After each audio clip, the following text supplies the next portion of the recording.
What? Get the fuck out of my shot! All right, we're good. We're good.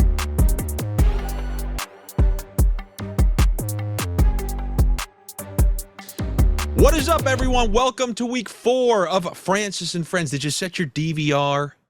Did you? What else is in your Friday lineup? Would you be embarrassed if I saw the contents of your DVR? Did you already watch The Price is Right? Is that what you do? Is that how you prepare for the weekend of betting to come, by guessing the overs and unders on grocery items before you're stacking your Plinko chips? Second straight week with a Price is Right reference. Fun fact, when I went to audition for The Young and the Restless at CBS on Fairfax Boulevard in LA, the room that they were holding the casting in, it was right behind the Price is Right stage, and right behind the stage is where you see all of those game show items. And if you think on my way out of that audition I wasn't tempted to take one of those Plinko chips and just watch it go down the board or spin that wheel or something like that, and considering I didn't get the role, I probably should have done it while I was there. But I didn't get the role. What are you going to do? Am I going to be bitter? Do you feel a little bitterness coming out of me for not getting that role? Of course not. Of course not. Why would I want to do daytime television and work directly next to smoking hot models on The Price is Right? Who would want that? You? The way I look at it, CBS's loss has become all of your gain. This show, it has all the elements of Young and the Restless. None of us are young, and all of us are restless, because that's what sports betting does to all of us. And now if you're particularly restless because we're 2 minutes into this and I already haven't dished out picks yet, then you might actually have a gambling problem. And if you do, you should call 1-800-GAMBLER. Every time I open up these videos with a monologue and I rant about nonsensical topics like yodelers on The Price is Right or exterminating rats like John Goodman and arachnophobia, it's all a mini test to see where you lie on that I have a gambling problem meter. If you can enjoy a chuckle or two before getting your bets, that's a great sign. This is just your appetizer before the meal. If you're scrolling through the timeline like a maniac, then you should learn that fast food picks aren't good for you. You want those quality picks, you got to let those picks marinate for a little bit. And that's what we're doing right now. We're letting those week 4 steaks marinate. And while they're in the kitchen sitting, doused in sauce, I got great news to report for all of you. Bet 365 has brought back that massive offer. This is the big offer. Mike Tyson at the end of Punch Out. Bet $1, you get 365. Yeah, that's right. You heard that right. There's not some gimmick. Bet 1, and then you're going to get 365 in bonus bets at Bet 365, as I have to see that Young and the Restless picture of myself. As always, make sure you check the link in the description for the exact details of this promotion, because there's like a link for US users, there's a link for Canadian users, and there's probably even a link for those Mexican extraterrestrials they rolled out during that UFO hearing in Mexico. Did you see? How wild was that?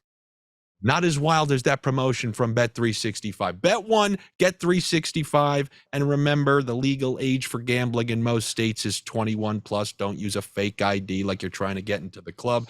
And if you or somebody you know has a gambling problem, call or text 1-800-GAMBLER. I know sometimes you don't want to call. This is the Gen Z generation. You don't want to call someone, have them hear your voice. Well, text 1-800-GAMBLER. Somebody will text you back and help you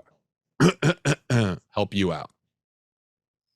Now, as I open up this episode, I want to let you know that one of my big gripes, what it is about sports talk radio and a bunch of hot take shows, and that is that you never know if these people are actually telling us the truth. I mean, is that really what you think? Is that really what you think? Or are you just saying things to get clicks and then fill another segment on your 5-hour show, all to our detriment? So many of these shows, they have that same kind of dynamic. One person says Lakers, the other person says Celtics. One person's a Michigan guy. Now, magically, the other guy born in Southern California, he's an Ohio State guy. How can there never be an agreement on anything? Life isn't like, if a Democrat and a Republican both went to IHOP, I'm pretty sure they'd both get pancakes. In the real world, if one person says, yellow Starburst, it's clearly the worst, it should be kicked out of the packaging, the other person would just go, yep, I don't know why it's there, and then they would move on to the next topic. But they don't do that. They find a way to petition for the orange Starburst being the worst. They always have to be on the opposite side of that Harvey Dent coin. And from a viewer's perspective through the years, somebody like me, especially a sports bettor's perspective, I need to know if you believe what you're saying. If you're saying things with the level of vigor and enthusiasm that would drive me to put my kids' tuition on the Niners to win the Super Bowl, don't do it. If you're ever thinking about doing that, call 1-800-GAMBLER. But I need to know if you want me to do it, you actually mean it. Don't lead me off the cliff thinking me and you are Selma and Louise, only for when we're on the way plunging down with the O'Doyles, I look over and you're not even there.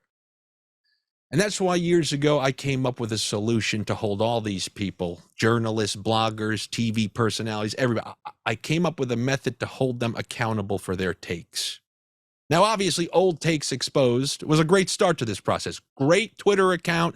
They show everyone that dead carcass that was left on the side of the road like I know what you did last summer. But for me, that's not enough. I need to take things one step further.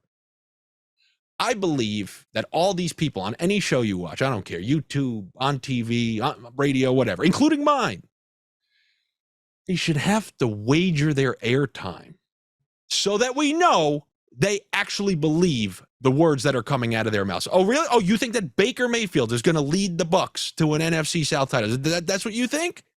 Then I want to see you wager 3 weeks of your airtime on it. Don't encourage me to put up my money on this guy, and when it goes down in flames, you conveniently never have to mention again on your show. You never have to face the facts. No, put 3 weeks of your airtime on the line. And if you're wrong, guess what? A young guy gets to get his chance for the next 3. And you better hope that he doesn't go off like Zach Moss and makes you irrelevant on the sidelines like Jonathan Taylor. Yeah, that's right. I know Mike just told me that he's a fan of the English Premier League. He said it doesn't take too much time. You can enjoy it. Is that right, Mike? That would be right. Up the Blues. Well, then you're familiar with promotions and relegations. That I am. That's how I want to operate the sports media game. Oh, you're going to just mail it in like Newcastle did it like 10 years ago? Yeah, you're going down. You're going down to that too. And then you can even get demoted from 2. It gets worse. So don't think you can just go to the minors and mail it in either.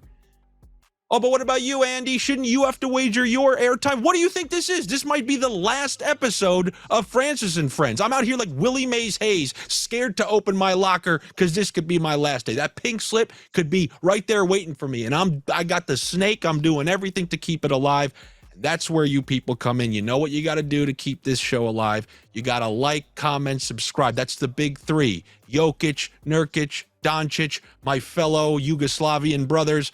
You got to do all 3 of those for me, okay? So comment on this video, share it with some friends, and crank the numbers on this. Now, why do I bring all this up? Well, why am I ranting about this stuff? I'm not even giving any picks, and because I have to answer for my crimes. I have to answer for the disaster that unfolded on this show last week. The disaster called the Denver Broncos. I know. You know how some people will say like, oh, come on, Lord, show me a sign, like Jim Carrey in the mask, show me a sign, and then that mask appeared. Well, I got mine. I dragged Nick Lepri out here. I chastised him, not only for his lack of skin pigment, but for how I was going to bet on Denver by the spread against his Dolphins and on the money line. And on Sunday, I got my sign. I clearly learned that Nick is going to heaven and I'm going somewhere else. Maybe that Beetlejuice waiting room. Hey, look, I'll take purgatory. Rumor has it they need people who can keep people entertained in that waiting room up. I'll go there. Or they can just leave me somewhere in between like that guy in Ghost kicking cans on the subway platform. I'll do either. But Dolphins aside, the interesting thing about last weekend for a little sports betting, it actually was rat infested. I tried to tell you guys to steer clear of the rats. I just happened to pick the wrong rat. I picked the one that drank the ooze from Ninja Turtles 2. Dallas lost straight up to Arizona. The Ravens lost at home to a backup quarterback in Indianapolis. Jacksonville lost at home to Houston, who was missing their entire offensive line. Rats still be around. I just happened to pick the wrong one. And I will say this. The beautiful thing about being completely wrong on a bet, totally wrong, is that it's just one event. It's one game in a 7-game series. It's one. In life and in gambling, I want my wins to be my 1 and my losses to be by 50 because it doesn't matter. And also when you catch a beating, there's not that emotional roller coaster. You knew it was over by the end of the first quarter and the game spared whatever's left of your hair follicles. You ever hear that term, no sweat bet? Well, this is the other kind of no sweat bet. You don't have to sweat because it was over before it even started. You turn the game off and you go right back to texting that girl at Starbucks. But we're going to bring Nick back on today because not only did his Dolphins win, not only did he learn he's going to heaven, but his bets also went 2 for 2 on the show. So, you know how it is. I know how all you people are. When someone's hot, you want to pick those bets out of them and take it into the weekend. So we're going to bring Nick back on here. And then in an effort to boost the numbers on this show, I've invited on Taylor Swift, believe it or not. Did you see what she did for Chiefs merchandise and TV ratings and all that stuff? Yeah, but she's not going to be making it on here. She was a little busy. Her schedule was a little packed. But we are bringing on the Taylor Swift of the Odd Shopper channel, Dave Loughran. He's going to be coming on. And we got, once again, some great guests for you. I don't understand this fascination with Taylor Swift. Are you a fan? Are you a Swiffer or whatever they call him, Mike? I don't think it's a Swiffer. Swifty is the term of endearment, and I am a Swifty, self-proclaimed DeAndre Swifty. Yes, I was saying, I don't see this fascinating. If I go to NFL.com now and I type in that search bar Swift, I better see DeAndre before Taylor, okay? This guy's going off early for the Eagles, and I'm sure you're thrilled about it. But this Taylor Swift thing, it's not like it's Michael Jackson we're talking about here. She's been lingering around for decades. I don't understand this sudden explosion. I was talking about this on my own podcast. I feel like it's a scam. I don't understand it. I can't think of any other time where like a standard celebrity has been around for 15 years, been around 15 years, 11 years, 9 years. She's been there the whole time. The music has been very good. She's been an upper end celebrity, I would say, something like that. But after 15 years, we're at this weird mega celebrity like Lionel Messi. She can't go to a restaurant status. Something's off to me. Something's a little cheesy about this. I don't know what's going on here, but this is like watching a wrestler for 10 years and then magically they explode all of a sudden. And is that what's going on here? Are you telling me she's the Cactus Jack of celebrities and now she's thriving as mankind? I don't get it. Like DiCaprio, he was a stud from the Titanic straight through today, and I'm still waiting for him to fall off. You think DiCaprio fell? Go check out his new girlfriend. Yeah, he's still up there. He didn't go anywhere. And Leo, if you're going to date somebody that I've dated in the past, just let me know first. I'd appreciate the heads up. And by the way, if you are Taylor Swift fans out there, I don't know how many Taylor Swift fans are watching this show, and you've been there since the Kanye days, you should be disgraced at these floaters tacking on here at the end, getting these garbage time Blake Bortles touchdowns. These floaters who have to pay and make you pay these asinine prices for tickets. You shouldn't have to. You shouldn't have. You've been there since the beginning. You were a fan since Kanye cut her off on that stage. And I don't want to hear any shit about like, oh, that's not fair. It should work like the stock market. Okay, you've been with Google since 95. You should be locked in at that 95 price. There needs to be some sort of loyalty rewards. I'm not talking about this JetBlue shit where you got to fly to Shanghai 86 times to get a free one-way ticket from New York to Boston. I'm talking about when I was a fan of The Rock in the late 90s and he was a member of the Nation of Domination. While everyone was in my high school throwing suck-its out, everyone's saying suck it, I refused. And not because I'm some moralist, because I love to tell someone suck it. I might say it to Nick Lepri in a few minutes, but after China hit The Rock in the People's Jewels and screwed him out of the Intercontinental title at SummerSlam, I could never bring myself to do anything that supported DX. And now I got to be hearing people refer to The Rock as Dwayne Johnson. No, I should get the Rocky Maivia discount to all of his movies. And the same thing goes for all you Swiffers out there. That's what I like calling you, Swiffers, because we're going to be cleaning up on this channel here. We're going to see if Nick Lepri is a Swiffer. We know he's a happy man with these Dolphins, and it's a perfect game to talk about. So let's bring in Nick. Nick, feel free to say whatever you want to me because your Dolphins look pretty goddamn good out there. Yeah, I mean, last week you had a lot to say about the Dolphins. You had a lot to say negatively about the Dolphins. And earlier in your monologue where you were yapping on for like 20 minutes, it felt like, you brought up Beetlejuice. And last week, that Dolphins game felt like I was watching Beetlejuice with Lauren Boebert, baby. It was amazing. That 70-point performance was beautiful. And guess what? It's about to happen again up against the Buffalo Bills. But thank you to Andy. Thank you to Mike for having me on here. I really appreciate you guys. Well, it's only right. The reason during my 8-year monologue, because, if this is the last one, I had to make it count. But the reason I wanted to bring up some of that stuff is because accountability. Not only do I want to admit I was wrong, I want the guy who I talked trash to be able to celebrate his victory, because it is a good thing. Now, with that said, we have a massive game coming up this weekend, and this is a very interesting one. And I want to talk to you about this simply, or not only because you are a Dolphins fan, but because you have the public bets coming in on the Dolphins, but the big money, which means the professionals, coming in on the Bills. And I'm not saying it because it's you.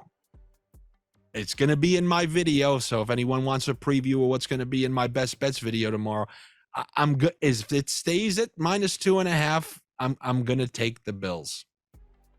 Yeah, I get it. I mean, it went up to +3 for the Dolphins when I took it the other day, and now it's back down to 2.5. So I think it's going to stay at 2.5.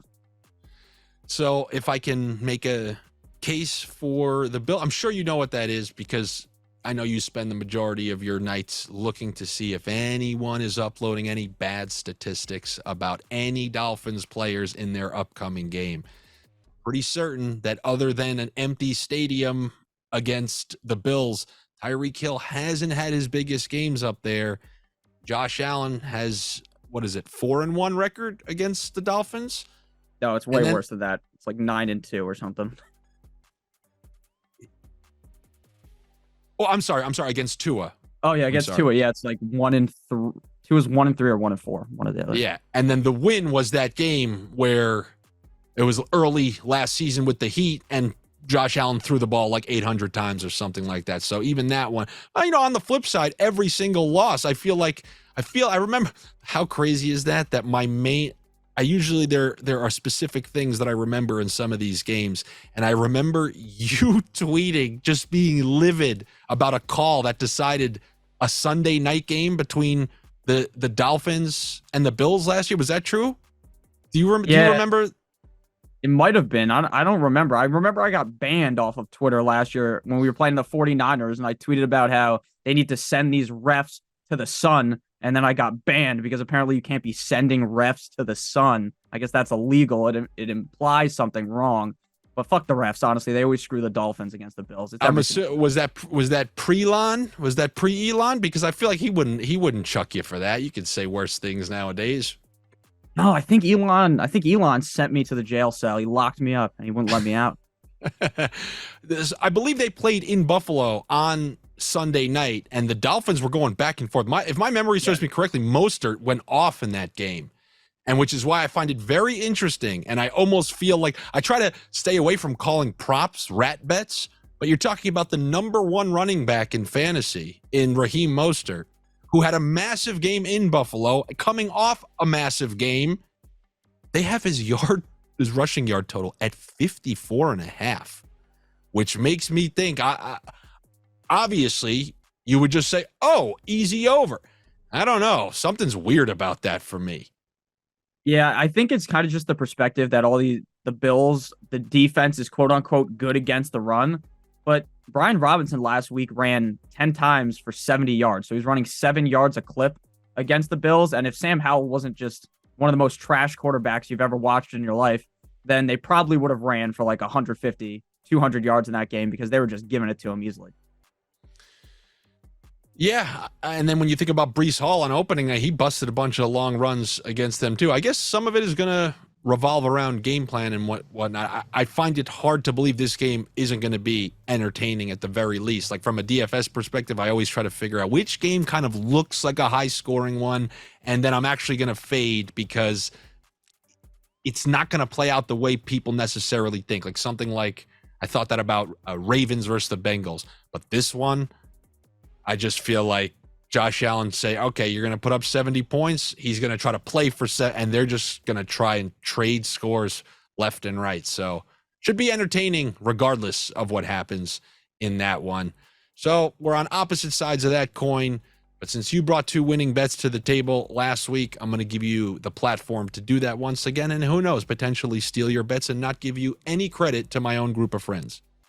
Love that. All right, so I got a couple for today, right? We're going to come in hot. So obviously we're taking the Dolphins.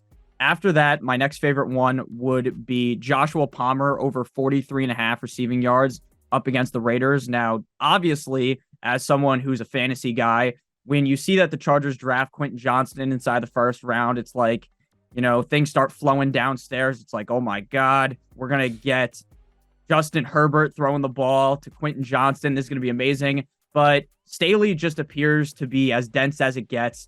And he just doesn't understand that when you draft a guy that highly, you need to use him. And Joshua Palmer, once Mike Williams went down last week, was the guy seeing a lot of the targets. Obviously, Keenan Allen, I think, had at least 20 targets in that game. So Keenan Allen's going to get his. Eckler should be back, so Eckler's going to get his. But in 3 games without Mike Williams and with Keenan Allen last season, Joshua Palmer was a just target monster. 8 receptions, 5 receptions, 7 receptions, over 55 yards in all those games. And in one of those games, he had 2 touchdowns. So the Raiders defense is bottom of the barrel. They're terrible. And I think Joshua Palmer is going to go absolutely nuclear in this one. I mean, I expected this to be 55-ish, like over 55.5, and it's set at 43.5. So I think that's like a pretty safe bet this week that I really like. 100%. And adding on to that, if I can give a little stamp of approval, if they hold out Austin Eckler, because he has been practicing, if they hold him out this week just to be safe, you can even fire that. You can fire the alternate receiving 75 plus, because when Eckler doesn't play, they simply will not check down to Josh Kelly. And we know how good Keenan is on those short and intermediate routes. So you're looking at like 2 or 3 catches from a guy who's certainly capable and has shown that rapport with the quarterback in the past in this Kellen Moore system where they are throwing at a pretty insane rate. Love that bet. See, Nick, we can agree on a couple of things. Great minds think alike. Another one I got here for you guys. Kirk Cousins over 274.5 passing yards. And I know last week I got a bit, Andy was getting a little bit mad about me talking about Kirk Cousins and Jordan Addison being these great plays, and obviously they ended up hitting, so I'm clearly a genius here, Albert Einstein. But Kirk Cousins up against the Carolina Panthers. The Panthers defense entering into the season I thought was pretty underrated, but then they suffered a couple injuries, just as all those fun defenses have, right? You talk about an underrated defense like the Chargers every single year, and then the Chargers defense is all in the hospital 4 weeks into the season, like that SpongeBob meme where they're all, if anyone watched SpongeBob as a kid, you know what I'm talking about. But Kirk Cousins has been on fire. I know Justin Jefferson has been on Instagram, basically on his Instagram story, like a middle school girl, like, don't text me. Real ones know what's up. Like, this is a huge issue now. I don't know. You guys are a little bit older than me, but that was definitely something that happened when I was in middle school. People trying to like say, don't text me, don't call me. You know what the issue is. I don't need to talk to anyone, this, that, and the other thing. That's what Justin Jefferson's doing, basically. He wants out of the Minnesota Vikings, it appears, but that ain't happening. Well, then tell that rat bastard to not fumble on the 1-yard line before halftime against the Philadelphia Eagles, and then you're going in up 4 instead of like down 7. My goodness that he would be compliant. I just thought that was probably a joke. What was the thing about? Was he talking about? I don't know. Pickett? He's talking backwards and through things. Like, I don't know what the fuck. He's just trying to speak around it, basically. So it seems like he's mad at the Vikings, but maybe he's not. Maybe his girlfriend. The guy's got 150 yards every single game. Yeah, I know. You see, Nick, you can't keep people how you think you're going to make a lot of money on here. As soon as I put that exact amount of money in your pocket, that's not going to be enough. Then you want the next one and the next one. And basically what I'm saying is you are Justin Jefferson. Same type of problem. But that's I can get behind Cousins. I mean, he's basically got 303 touchdowns every single week. So no problem with that against that defense. And keep going, keep driving the train. People are stacking those parlay tickets. All right, and then we're going to backpack off of that pick, and we're going Vikings -4 at Carolina. I know the Vikings are 0-3. Basically, last year they're winning every single 1-score game. They luck box a win against the Buffalo Bills, right? Every single thing went correct for the Vikings. And this year, basically everything goes wrong, right? You talk about that fumble that happened. Like, that is just some shit that only happens in like a video game. It happened to my high school in our not national championship, like our New Jersey championship our main running back tore his ACL. This kid comes in and he fumbles out the end zone, and we lose to our rivals. It was very sad. I'm not on the team. Obviously, I'm built like fucking what's that guy's called? A Pillsbury Doughboy. So obviously I don't play football. I was the captain of the bowling team, but the Minnesota No, you were Vikings, not. Yes, I was. Yes, I was. You were a bowler. Yes, captain of the bowling I'm a team. bowler right now. Bowling's for weirdos and ugly people. So I'm right there with you. It is. It is Well, for weird. I would say it's considerably different for someone in your position to be bowling. Were you a high school bowler? Yes. No, I'm talking to Mike. Oh. No, I was not. I actually played football and now you hockey get when I what was I'm more agile. Yeah. Well, that now we get to the crux of what I'm trying to get to. I want Nick to tell me what it was like being a high school bowler.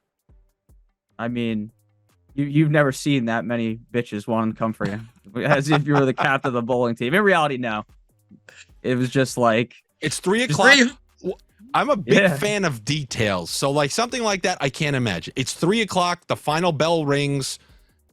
Where do you have to go? Do all the bowlers get together and you get on a bus and you get bused to a local bowling alley? How does it work? Yeah, so you go meet up with everyone.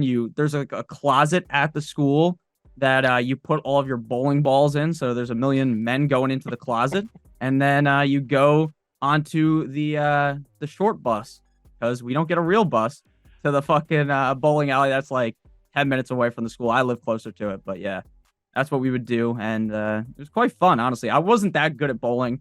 I really, towards like as I got older in high school, our team got way worse. Like freshman and sophomore year, we were really good, and then once like I became the captain, it was all downhill there. And then I started caring a lot about fantasy football. And it was during the football season, so I would just really not give half of a fuck. But it was fun. Were there ever any rowdy crowds? Yeah, actually, when we made it to states, there was a lot of people there, and it was I'm not nervous like doing this, obviously, because it's online, but in front of that many people, I was like fucking sweating like Eminem. Wow. I've had some of those situations, when I've done some performances on stage. I have this awful habit of I forget everything on my walk up.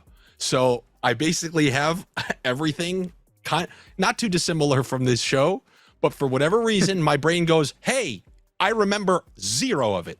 And then I grab the microphone, and magically every time when I lean in, I'm like, okay, it's all back. But it is a terrifying proposition to go up there thinking you have nothing prepared every single time. So I know what some of those jitters are like. Is your hero Pete Weber? I mean, you're a trash talker, and I could imagine I would die laughing if you gave the crowd a crotch chop, but I would imagine your coach wouldn't allow you to get away with stuff like that. No, you definitely, I don't know what the rules are of high school bowling, but I'd assume they're pretty strict, right? I don't think you're going to be able to throw your glasses, who you think you are, that's who I am, or whatever he said, right? Start screaming at some mom. I am. That's so funny, man. There are some legendary clips of that guy. So we got that Cousins over. You obviously like the Dolphins. You have, was it another player prop, or was it another side? So we got Vikings -4, Kirk Cousins over 274.5, Palmer over 43.5. And if you have one more second here, I got one more. Yeah, I got the time. Okay. Now, this is what people want. People they're sick that I was talking about whatever the hell, Plinko chips. They want as many as you can give them. All right, so I got one last one. Again, I try to give only picks that like I feel pretty confident in, right? I could sit here for like an hour giving you ones that I feel like somewhat confident in, but Zach Moss over 68.5 rushing yards against the Rams. Now, I'm going to be honest with you. I've been following Zach Moss through his whole career. I thought this guy was terrible. I'm going to be honest with you. I watched him play in Buffalo. This guy was a nut low running back. So bad. They give him the ball. You lose yards every single time. He made Devin Singletary look like Bo Jackson, and Devin Singletary is garbage. So Zach Moss, just really bad. And then magically, when you compare Zach Moss to Deion Jackson, Zach Moss magically becomes that great running back, right? And Deion Jackson is so bad that they cut him. And I was trying to figure out some more research on Deion Jackson for my videos. And I looked up like why Deion Jackson got cut. And it was like NFL star Deion Jackson cut. That's what a website wrote. How do you become a star in the NFL if you're Deion Jackson? Like, what's he a star for? He's been on like the NFL for 2 years. No one's ever heard of him. But back onto not having like a rant here. Zach Moss, again, he might look bad, but he looks really good in a Colts jersey. Who knows what's going to happen with Jonathan Taylor? Ultimately, Zach Moss might end up being, talking about fantasy, like a straight up league winner. They keep feeding him the ball. They gave him a gazillion carries last week. He rushed for over 100 yards. I know 68.5 does seem a little bit steep, and the Rams defense isn't as bad as I thought they would be. Entering into the year, I thought without Jalen Ramsey, this team was going to be in the gutter, but the defense is pretty good. But with Anthony Richardson back under center, this rushing offense is amazing. The offensive line, pretty decent. So I got Zach Moss over 68.5. He is probably the least confident pick I have, but overall, I'm very confident in all of these. So the only thing that I could potentially say negatively about that bet is having a running quarterback reinserted into the lineup might take away some of those rushes on options or things like that. But as far as taking Zach Moss, when you're on the field for an absurd percentage of snaps and you're getting those type of opportunities, you think anybody thinks David Montgomery is a real burner out there? Did you see him last night?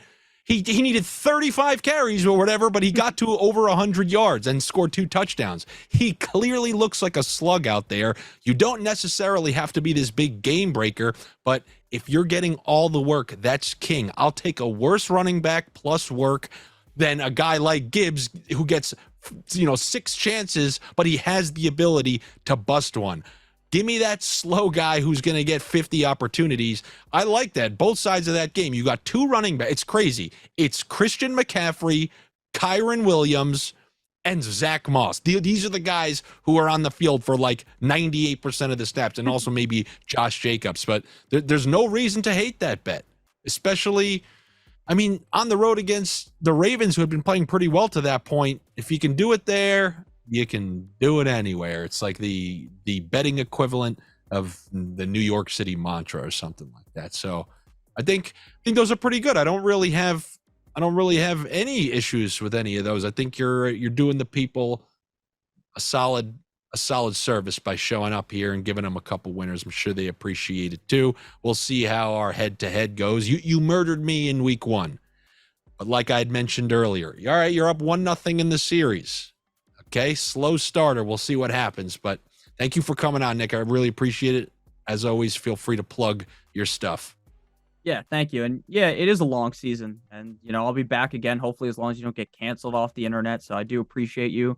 Thank you to Mike as well. I was talking to Mike last night via the text messages, and we were having a fun time. So thank you guys for having me on. Thank you guys. Hit that like button on the video. It does help them out a ton. I don't know if Andy mentioned it. I was kind of half paying attention while he was going on a tangent there at the beginning, but I do really appreciate you guys. If you want to check me out on YouTube, I talk about fantasy football every single day at Notorious Fantasy on YouTube. Now there's ats. I know it's weird. And then at Notorious FNTSY on Twitter, or X if you want to see me probably get naked and jumping through a table that is caught on fire on Sunday when we beat the Bills. Follow me on there. Go Dolphins. And Nick, you do know that I live right across the street from the Bills Stadium, and I am actually sitting right now on a quarterback chair from the Bills quarterback room with the Buffalo Bills logo. So I won't tell you that I'll be at the game because they play at the same time as the Eagles, and I do not do that, but I will be at the tailgate. So maybe you'll get a video of me jumping through a table. And of course, we appreciate you coming on, my man. All right. Well, hopefully don't end up in like a wheelchair after that. That is a dangerous move. I don't know why Bills fans do that. That is like an insane thing to do. Unless you're like a WWE star, but I do appreciate you guys. Thanks. All right, man. Take it easy. We'll talk to you soon. Now, Mike, some of the recurring themes that we've dealt with these last couple of weeks, these damn primetime games. Another thriller last night. Ferguson from the Cowboys. He's the latest to announce that he's dating one of these influencers. So I got another guy to scratch off your ticket. You need a bet under on Ferguson for the Cowboys this weekend as they look to get things right against the Patriots. Yeah, he's dating something twins. They're these TikTok twins or something like that. I don't know what the hell it is. He's dating both of them?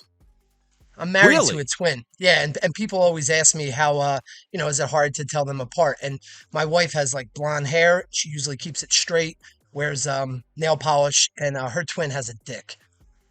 Oh, yeah. I never I never understood the fascination of people wanting to, like, oh man, if I can just hang out with some twin. Imagine the other twin wanted me.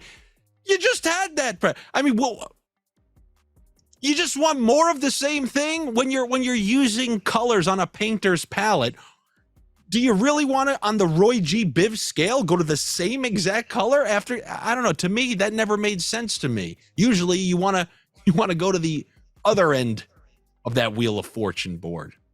Have we got off topic or what? But don't worry, we got Taylor Swift coming in a few minutes when Mr. Loughran comes on here.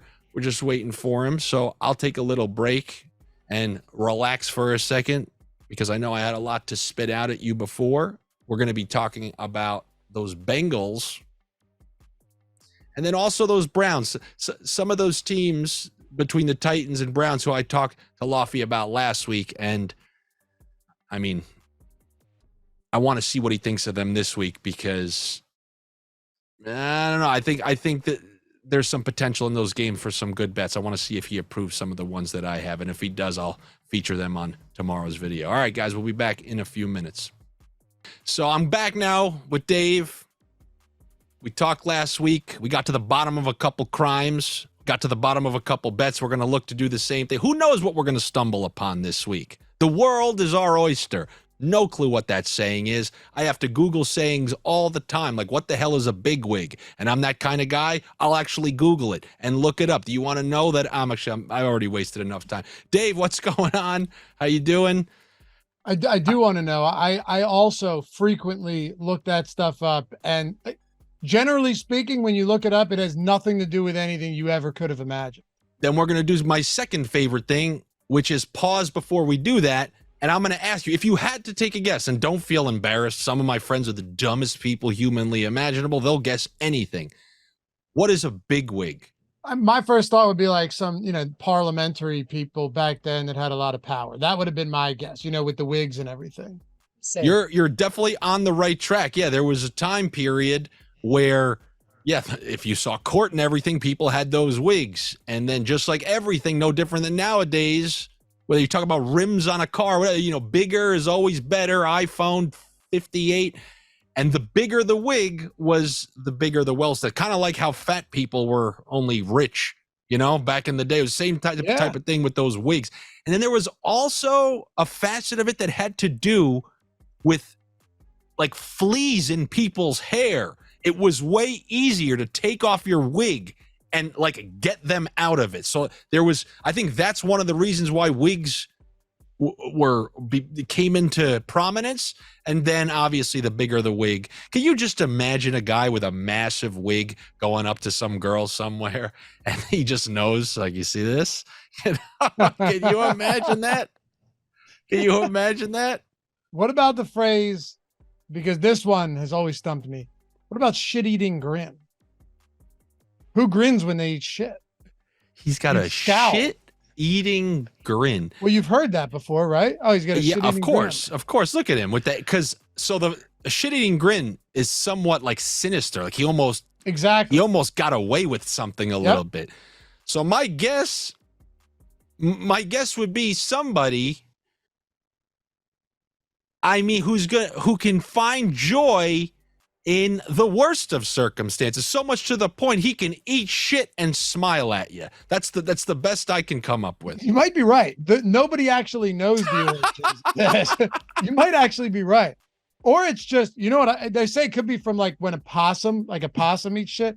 Or look, the first thought of mine is like somebody huddled up in a padded room, just like eat. I won't give you visuals, but just like, something. So Gollum from Lord of the Rings, just eating shit. Yeah, there's a lot of those. I look them up all the time. I'm always curious to see where the origins of that stuff has come from. But yeah, man, how you doing today? How you feeling?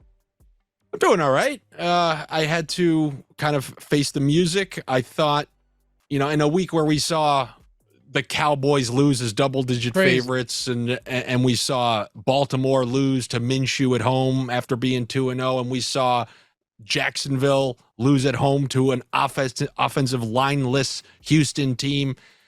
I picked the wrong rat, and it just happened to be Nick's squad, so I faced the music and said, Well, you were on the I wrong got to side take of it on that the Titans chin. game. You were on the No, wrong what do you side. mean?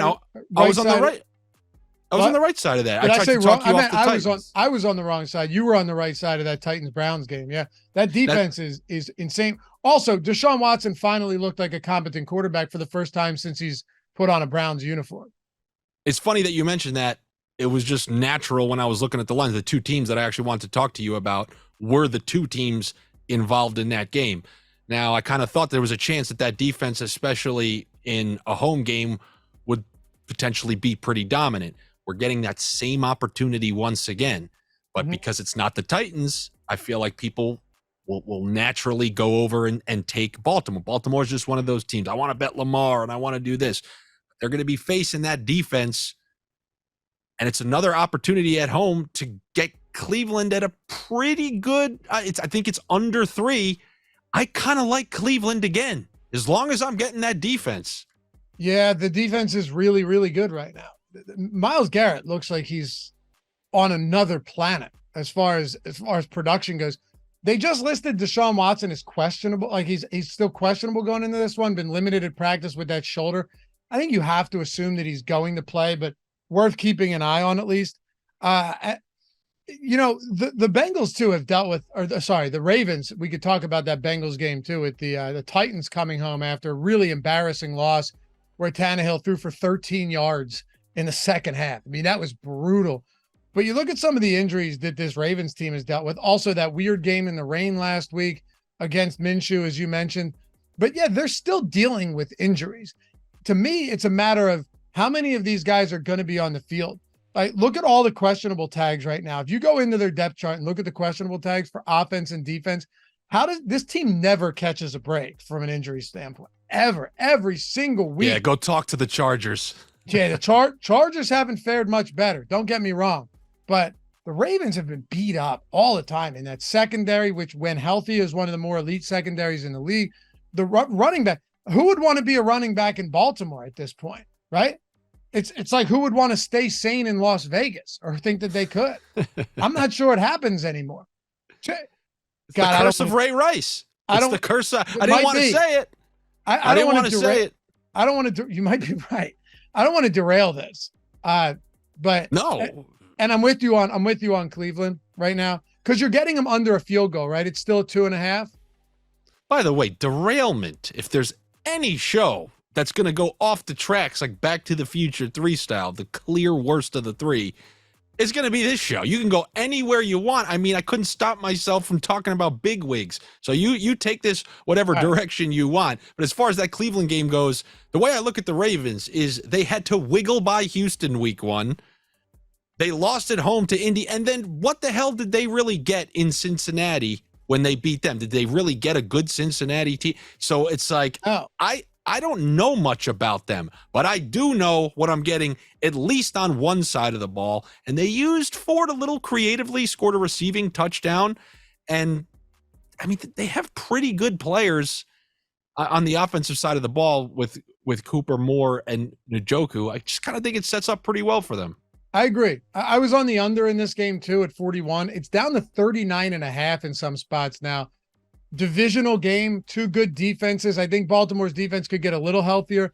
I like that, but I'm clearly not making light of anything here, but indulge me for a moment. Is it time that we have to start looking at Las Vegas and thinking there may be some dark forces at play in that team? I mean, some of the stuff that happens to players that go to Las Vegas, man, it is shocking, startling, really. Well, that's why, the game of hockey is a whole different thing. You can go to Vegas, as long as you throw a bunch of Canadians on your team, they know how to behave themselves. They went out there and won the Stanley Cup. All right, hold on. NFL? Hold on, Andy. I mean the Raiders organization. That's the way I should have phrased this. Okay. The Raiders organization. Something odd going on out there. It feels like they've made some deals with the devil at some point in time. And now.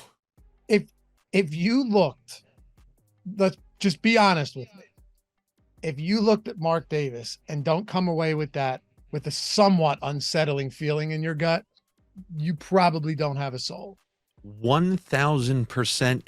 he's that guy inviting you to a dinner at a fancy house, and it's the beginning on House on Haunted Hill. That you He's don't got come that home from. exact look of the begin. I am a horror movie guy. I got Freddy Krueger right over my shoulder. I know horror movie characters, and he's one. And his dad was the Crypt Keeper. That's a haunted family, and they're a tough one to get involved with. That's all I'm saying. The look of Mark Davis is something that, Now, does this have to do with Jones? I figured you were steering Well, into Jones. but hold on a second. Hold on. Jones, Antonio Brown, right? That's when things started going odd, right? Yeah. Of course, there are other factors at play here. Bad things happened to Henry Ruggs recently. Yeah. I mean, I could go down a list. There's a lot more there. I mean, not to sound like an absolute human piece of garbage, but how can we channel that into some winning bets? I mean, or does that mean we're going Chargers this weekend? I love the over in this game. If Jimmy Garoppolo plays, hey, maybe some of these guys are immune to the dark forces at play in the Raiders organization. I don't know, but I'm just like, okay, player prop perspective. Maybe we can break this one down. I talked about it a bunch on the DFS shows this week. In the 2 games that Jacoby Myers and Adams have played together, they're commanding 71% of Jimmy Garoppolo's targets. Like, he's not targeting anybody else there. Yep. Obviously, he has to play, and he's questionable heading into this game. They've sounded optimistic, or at least hopeful, all week that Jimmy Garoppolo will clear the concussion protocol and be back. But Chargers defense hasn't shown us anything really. They just lost Mike Williams, so they're going to thrust Palmer and Quentin Johnston, a rookie, into action in this game. I actually think you could see a competitive spot, but also a lot of points. I'm looking at some overs potentially for this Vegas Raiders team if Garoppolo plays. That's the one huge caveat here. But if he plays, he might not be a world beater. He can still get his guys the ball. Of course. He's always demonstrated that. He's sure. always been able to get his playmakers the ball.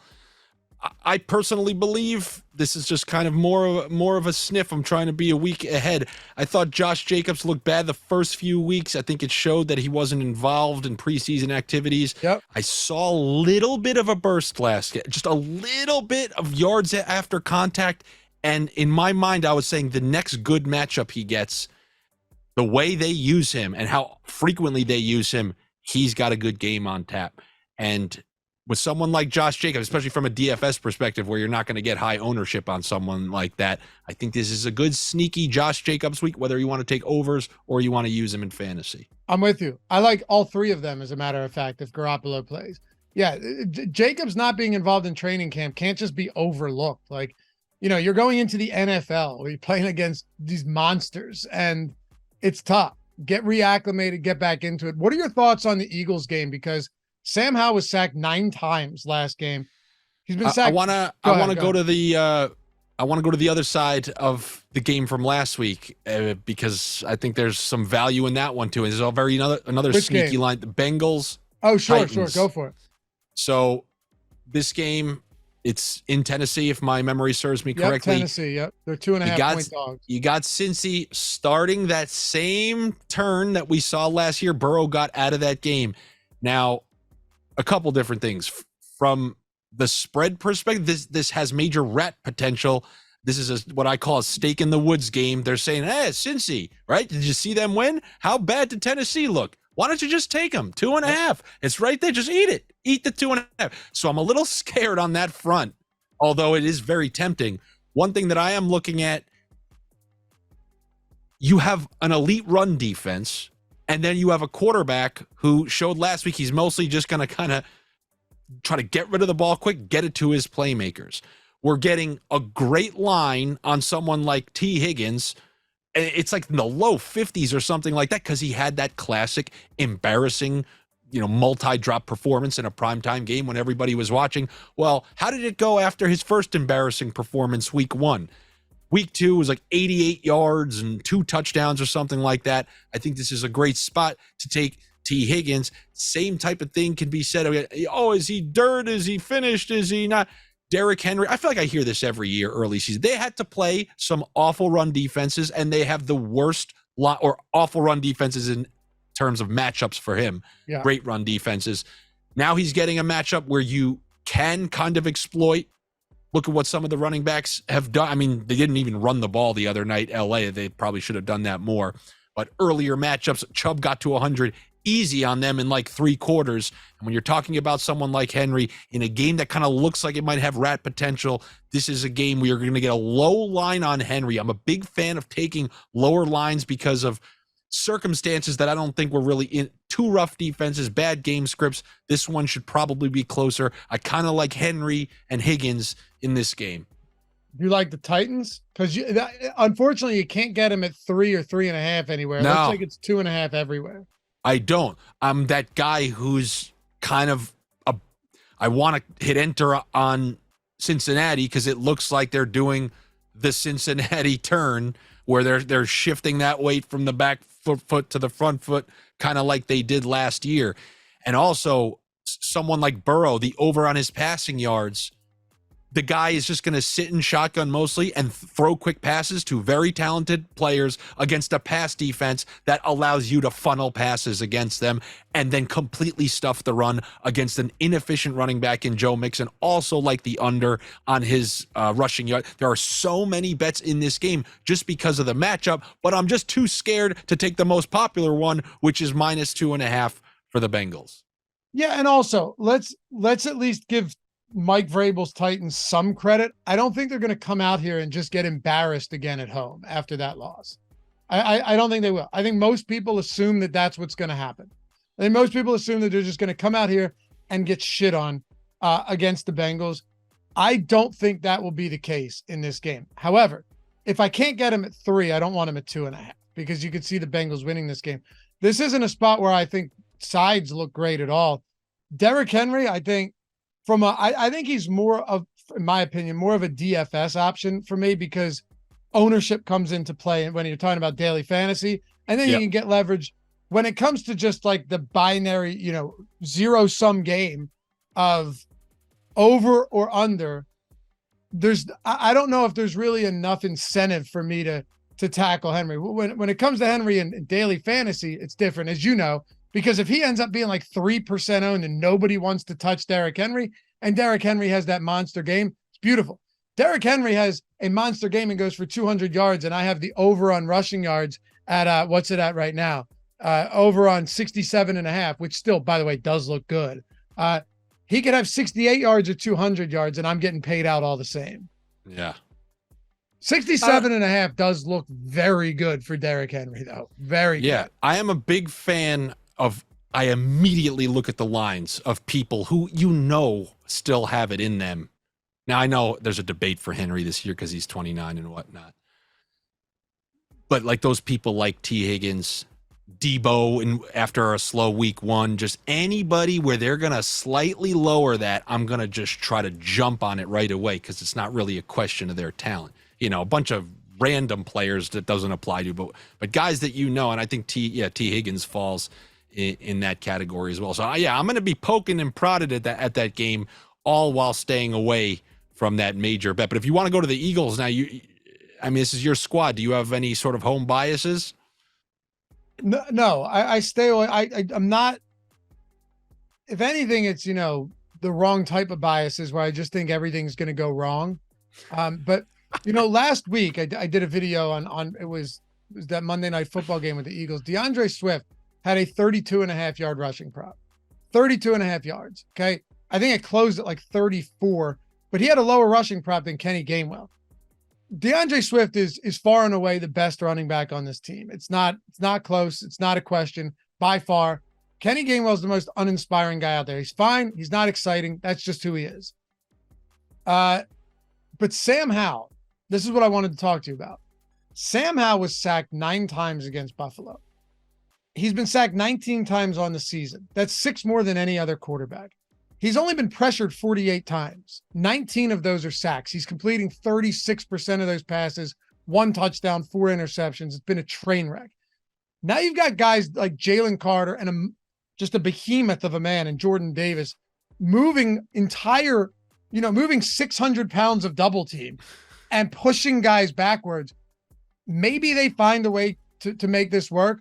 But I think from a player prop perspective, if you think that maybe Washington and Sam Howell has to do something similar to what we saw with, say, Mac Jones in week 1, you might look at Curtis Samuel overs, getting the ball out quick in the middle of the field, letting him rack up some yards after the catch.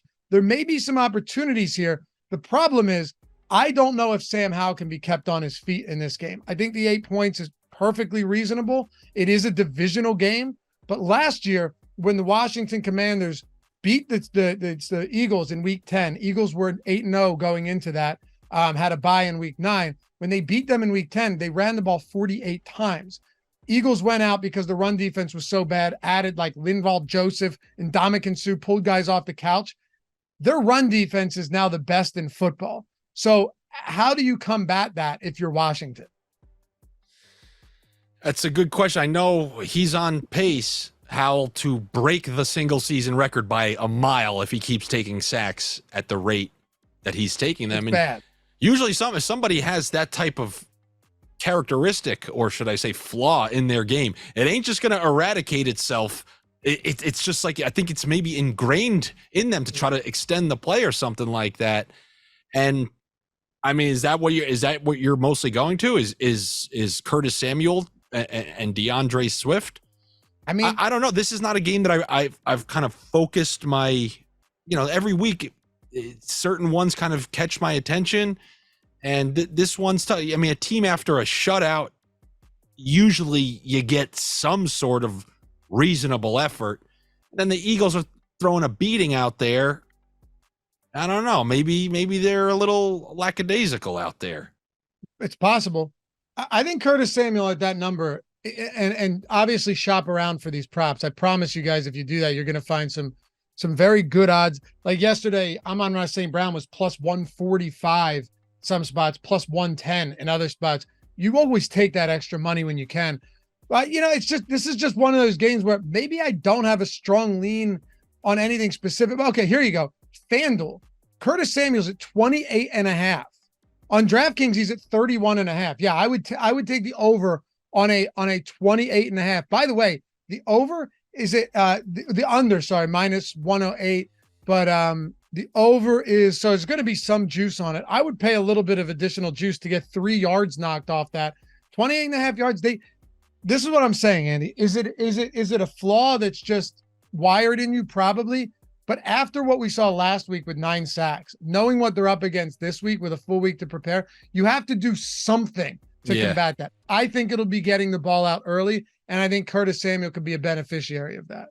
One of my theories about the Eagles is kind of starting to come true a little bit. I theorize that Jalen Hurts is not going to be as cavalier in his runs as he was last year, because he kind of realizes how detrimental that can be. One pop and then you're missing weeks. And I've seen a concerted effort from him to either get down early, get out of bounds, and he's not doing those straight up the field runs where he's gashing the other team. Pretty sure he hasn't hit his over on rushing. I'm not 100% certain, but I liked the under on him the other night, and that one popped. Me too. I'm just wondering if he's not going to be this big rusher, and in a couple of weeks these totals are going to start going, lower and lower and lower. We'll see. I still want to see another week or two. I mean, by that point, it might be too late. But that's something that I'm definitely keeping an eye on. I think he knows his availability long-term is more important for the team. Yeah, and also, let's just assume that they do dominate this game, right? With last time they faced each other last year, like I said, Washington controlled the ball for 41 of 60 minutes, which is outrageous. Can't do that against this Eagles team.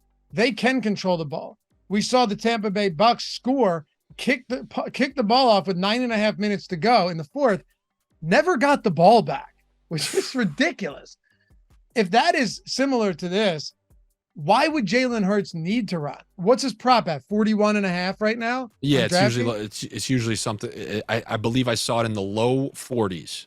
Yeah, 41.5 on D. I just go to OddsShopper, to our OddsShopper site, and type their name in and see where everything's coming up, so I don't have to look at every book. Rushing yards. All right, yeah. So here you go. 40.5, 41.5. Yeah, it's low. It's all low 40s. Yeah, so that's just something to keep your eye on. If you guys, I know we got a lot of dreamers out there. They can't stop themselves. They got a $1 they're going to put on every pick they heard on this channel. Well, you need that 12th one, then it's the under on Hurts rushing yards. I think I'm gonna follow through on that until I see him actually start running around like he did last year. I think that's a solid look at the slate. I know from a DFS perspective, I was looking.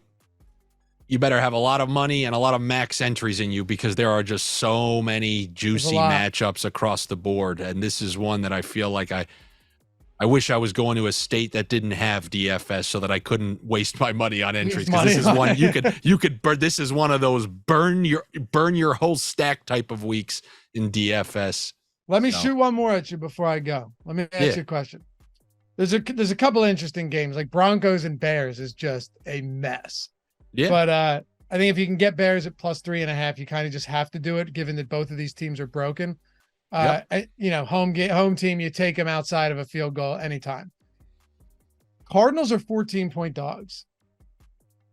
The Niners haven't played since last Thursday. Cardinals are coming off a huge emotionally charged win, 12.5-point dogs at home. This team's left for dead. They're shit, right? They're rebuilding. Everything's a disaster. Buda Baker's Dobbs can't find his own jersey in the local Cardinals Cardinal store. Yeah.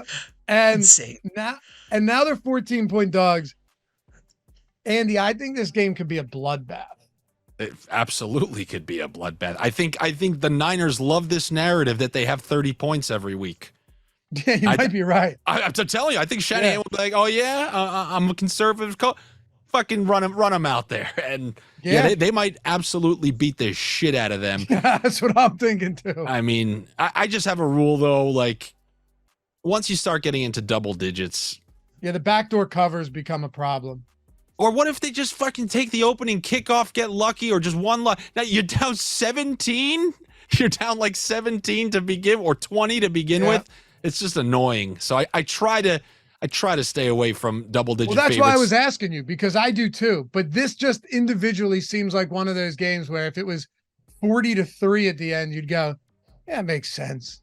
Yeah, Elijah Mitchell has 170 and 2 touchdowns because they got that far ahead later in the game. Yeah. I got a question for you. What do you think the line would have been had the Cardinals lost to the Cowboys? 14. Right. That's saying something. I don't think there's enough overreact. I don't think there's enough. Maybe 15 or like whatever, but I don't think it's like 17.5 or anything. No. Right. So this is pretty much the same either way. And your casual fan is going to say they played so well against the best defense, and you're going to have a lot of casuals on the 14. I imagine. Yeah, I would imagine that too, like overvaluing. But yeah, I mean, watch them get absolutely crushed. Wait, where is this in San Fran? Yeah. Oh my God. And San Fran played 11 days. They played on Thursday. Yeah. Now they might not have Debo, but it doesn't matter. You could suit up and get out there. We can bring back Pillsbury Doughboy Nick Lepri. He could line up as the number 3 wide receiver, put him in the slot, still be a 70 point win. The old Jerry Rice from the commercial. The they didn't have Ayuk last week, and they shelled the Giants on primetime without Brandon Ayuk. It didn't make a difference, right? Yeah. At all. If there was a counter, they would say it was a 1-score game late in the third. So, but it doesn't matter. It gives you confidence that Shanahan can pull away. And Purdy against bad teams, I feel like is a pretty good spot. Yeah, if I had to pick in that game, I would obviously take the Niners. I really am looking forward to it. I just feel like I got screwed out of that NFC Championship. I want to see this Niners team versus this Eagles team. I want to see them at full health, and I just want to see how that plays out over the course of a full game because I feel like we got screwed. It'd be fun. Yeah, we may have, but you got to tell, hey, San Francisco, protect your quarterback. Oh, I don't mean it like that, but like, because I'm not I know. I know exactly. A viewing audience got screwed of what potentially would have been a great game. And you're right, because even myself watching that game, there was a part of me that I was trying to bury, but I was like, man, this kind of sucks. This kind of sucks as an Eagles fan.